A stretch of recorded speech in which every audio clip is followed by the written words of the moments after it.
Nah, kenapa kemudian sekarang ada Yahudi, ada Kristen, ada Islam, dan ada yang lain?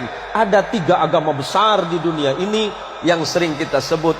Kalau kita mengacu kepada 3 agama besar ini, mulai dari Yahudi, kemudian Kristen, dan yang paling terakhir adik bungsu namanya Islam. Kenapa penyebutan nama Tuhannya nyaris sama? Yahudi menyebutnya sebagai El, karena Ibrahim. Taurat menyebutnya Abraham, Injil menyebutnya Abraham, Quran menyebutnya Ibrahim. Ibrahim bukan bangsa Arab, jangan terkecoh. Ibrahim itu bukan bangsa Arab. Kalau Ibrahim itu bangsa Arab, berarti bangsa Yahudi juga Arab. Bukan. Ibrahim itu berasal dari Mesopotamia, yang kemudian sering kita sebut sebagai Irak hari ini, atau dulu sering kita sebut Babilonia. Ibrahim lahir di satu tanah yang bernama Ur Kaldania. Kemudian Ibrahim menyeberang ke Mesir, maka Ibrahim disebut dengan Abraham. Abraham di dalam bahasa bangsa-bangsa Nabi yang terdahulu artinya orang yang melintas. Apa yang dilintasi? Gurun. Ibrahim menikah dengan perempuan Mesir yang bernama Sarah, melahirkan anak laki-laki yang bernama Ishak. Kemudian Ibrahim menikah lagi dengan perempuan yang berasal dari Palestina. Injil sering menyebutnya Kanaan atau Filistin. Punya anak laki-laki namanya Ismail. Maka ujung El itu menunjukkan Tuhan.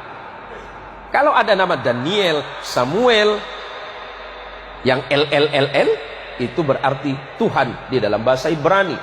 Kemudian anak keturunannya, saya singkat saja. Ibrahim punya anak namanya Ishak, menurunkan anak laki-laki namanya Jacob di dalam Injil. Quran menyebutnya Yakub. Kemudian Allah menyebutnya Israel. Injil menyebutnya Israel. Ezra artinya kekasih, El artinya Tuhan, karena Yakub adalah kekasih Tuhan atau kekasih Allah. Yakub punya anak 12 orang bersaudara yang sering disebut sebagai Bani Israel, karena anak keturunan Yakub. Yakub disebut Israel, anak Yakub disebut Bani Israel. Siapa? 12 orang. Yusuf bersaudara. Abangnya Yusuf bernama Lewi. Lewi punya anak namanya Imran. Imran punya anak namanya Moses dalam Injil. Quran menyebutnya Musa. Dan punya adik yang bernama Harun. Adik Lewi namanya Yahuda, yang kelak menjadi cikal bakal nama agama Yahudi. Yahuda punya keturunan terus. Salah satunya bernama David. Di dalam Injil disebut sebagai the King of David. David punya anak namanya King of Salomo. Al-Quran menginformasikan sebagai Sulaiman. Sulaiman punya 2 orang anak yang kemudian tidak jadi nabi, tapi keturunannya ada yang bernama Imran. Imran menikah dengan Hana. Hana dan Imran punya anak yang Quran menyebutnya Maryam, Anda menyebutnya Maria.